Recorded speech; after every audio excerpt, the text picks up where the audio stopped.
Spider-Man Brand New Day es una película sobre soledad, eso lo sabe todo el mundo, lo dicen hasta en el tráiler. Pero el guión de Brand New Day no solo te habla de soledad, entiende cómo se siente. Porque la soledad no solo se trata de mostrar a una persona sola en una habitación, se trata de hábitos, de sensaciones y de pequeños gestos que evocan en el espectador el ambiente de una persona solitaria. Hoy te muestro cómo el guión de Spider-Man Un Nuevo Día transforma simples palabras en toda una atmósfera para hacerte sentir igual de solo que Peter Parker. El guión inicia desde incluso antes de que aparezca ningún actor, aclarando que durante la secuencia inicial con el logo de Marvel Studios veremos a Peter Parker desaparecer de la vida de todos a los que aman, poniéndonos inmediatamente en el momento final de la película anterior, como si estuviéramos viendo en tiempo real el hechizo del Doctor Strange. Me gusta como el director de la película, Daniel Cretton, deja anotaciones aclarando que este desvanecimiento se debe ver como el de Marty McFly en las películas de Volver al Futuro, porque esto ayuda al resto del equipo a visualizar mejor cómo se verá el resultado final. Quiero recordarles que antes del guión no existe metraje de nada, por lo que los actores y el equipo detrás de cámaras tienen que imaginarse la gran mayoría de la película hasta que se convierte en el resultado final, por lo que esta clase de referencias son muy útiles. El guión empieza a explicar cómo Peter está leyendo la carta que nunca pudo leerle a MJ al final de la película anterior, la carta que le revelaría cómo ellos dos se amaban profundamente antes de que un hechicero mágico le borrara la memoria, que si lo pones así es entendible porque Peter nunca le leyó esa carta. Gracias a estas letras de aquí sabemos que esto lo está leyendo como un voiceover, o sea una voz en off o una voz narrada. Lo importante es que estas letras quieren decir que aún no sabemos la fuente de esa voz. Tengan en mente ese detalle porque lo voy a mencionar más adelante. Como sea, para este momento de la película, Destin deja una declaración importante que definirá el tono de esta secuencia por completa.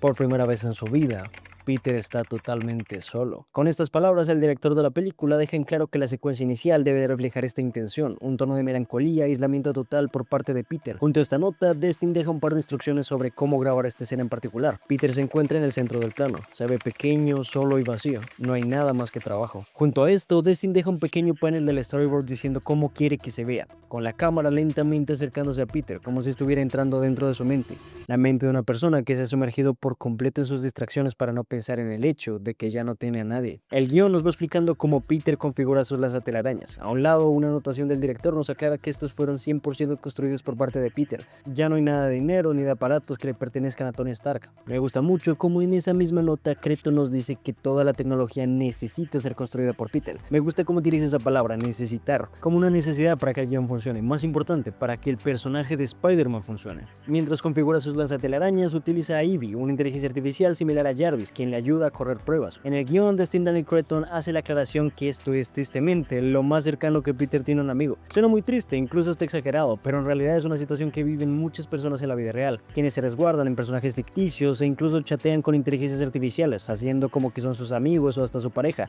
aislándose del contacto humano para buscar una relación más cómoda. Pero desafortunadamente esa relación no es real.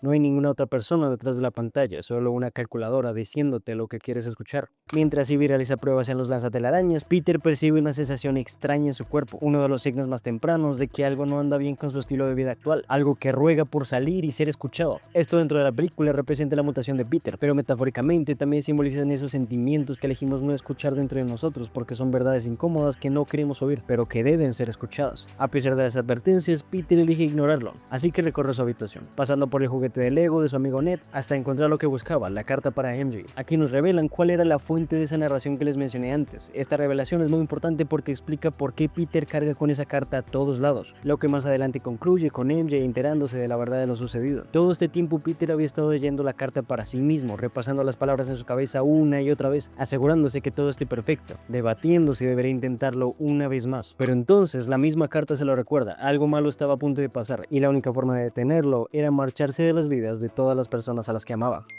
El guión nos devuelve el presente con el sonido de un teléfono. Es una notificación de las redes sociales de Ned y MJ. Me gusta mucho que la misma Zendaya, quien interpreta el personaje de MJ, sea la que propone grabar este momento en un teléfono real para hacerlo más visualmente realista. En este video podemos ver cómo los antiguos amigos de Peter se encuentran muy felices de haber ingresado a la universidad. Mientras tanto, él se encuentra solo en su apartamento, viéndolos a través de un teléfono celular, como añorando desesperadamente una conexión con las personas detrás de la pantalla. Peter sonríe. El guión nos dice que está feliz por ellos, a pesar de que su vida sea más miserable sin ellos. Pero está dispuesto a tomar ese sacrificio porque él no es solamente Peter Parker, sino que también es un héroe. Él es Spider-Man. El guión nos avisa de un cambio de locación. Ahora nos encontramos en una viga de hierro en la que el Hombre Araña se encuentra sentado. Sin embargo, una anotación por parte del director sugiere que sería bueno ver al personaje también caminando de un lado a otro sobre la viga mientras está pensando en sus amigos. Al mismo tiempo, podríamos ver el panorama completo de la ciudad de Manhattan debajo de él, nuevamente haciendo hincapié en lo pequeño que se ve Peter en comparación con el resto de su entorno, enfatizando una vez más esa sensación de aislamiento y de soledad con el resto del mundo. mundo. Esta página del guión termina con Peter repitiéndose unas palabras que dejan perfectamente claro el estado mental en el que se encuentra su personaje. Algunas veces Spider-Man tiene que hacer las cosas difíciles, incluso cuando eso significa romper el corazón de Peter Parker. Peter quiere creer desesperadamente que si se mantiene fuera de la vida de los demás, sus vidas estarán mejores. Quiere creer que su dolor tiene un propósito, que no es miserable solo porque sí, al contrario, que su dolor le hace bien a los demás. En su siguiente diálogo podemos confirmar mejor lo que les digo. En su carta, Peter le dice a MJ: tal vez nunca te lea esto, tal vez lo escribo solo para mí, tal vez esa es mi responsabilidad, vivir solo con la verdad.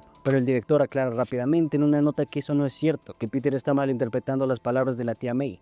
La realidad es que Peter está aterrado de hacerle daño a los demás con su presencia, pero también está aterrado de volver a sufrir el dolor de perder a las personas que ama, o el dolor de ser abandonado por otros, o el dolor de ser rechazado por una persona a la que alguna vez amó, pero que ya no tiene ni un solo recuerdo de él. Peter no solo está protegiendo a los demás, también se está protegiendo a sí mismo mientras justifica sus comportamientos con la idea de responsabilidad. Esto es algo que a menudo vivimos en la vida real. Nos decimos que nuestra soledad es a causa del trabajo, a causa del estudio, que no tenemos tiempo para esas cosas, que ya vendrá un mejor momento para compartir con los demás, o para lidiar con nuestras emociones, o para vivir eso que siempre quisimos vivir.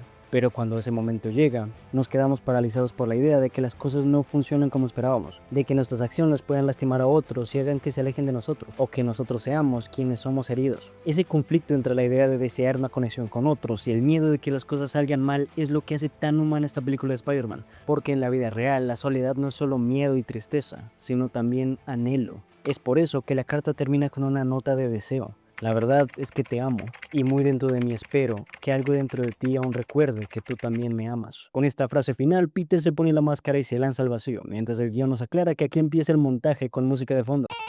El guión es un trabajo impecable para convertir las palabras en las emociones que el espectador debe sentir en cada momento de la trama, y las notas realzan estas emociones creando imágenes perfectas de cómo debería verse el producto final. Está por ejemplo esta anotación que sugiere utilizar un lente gran angular para dar esa sensación de vértigo mientras Spider-Man está observando todas las ciudades de las alturas. O está esta otra por parte de Brett Pollack, el director de fotografía de la cinta, que sugiere el famoso plano dentro de la máscara de Spider-Man. La que más me gusta es esta, la cual propone que mientras Spider-Man se lanza al vacío, el traje debe verse como tela real, con arrugas y costuras que se mueven con el viento. La nota es dejada por Jerome Chen, el supervisor de efectos visuales de la película, quien también trabajó en las películas de The Amazing Spider-Man. No es de extrañar que esta película se vea tan realista, pues cuenta con las mejores partes de las películas anteriores y añade un poco más solo para que se vea aún mejor. De hecho, ya hice un análisis de cómo hicieron los efectos visuales de Brand New Day por si alguno está interesado. Sin dudas, esta película junta unos visuales hermosos y los mezcla con un guión muy lindo que habla sobre la soledad y cómo no podemos afrontar la vida solos, porque sin importar que tanto duela, nos necesitamos los unos a los otros. Por eso recuerda que aunque no seas Spider-Man, si eres el héroe de alguna persona en tu vida, y solo por estar ahí ya estás haciendo su vida mucho más asombrosa. Así que no lo olvides. Chao.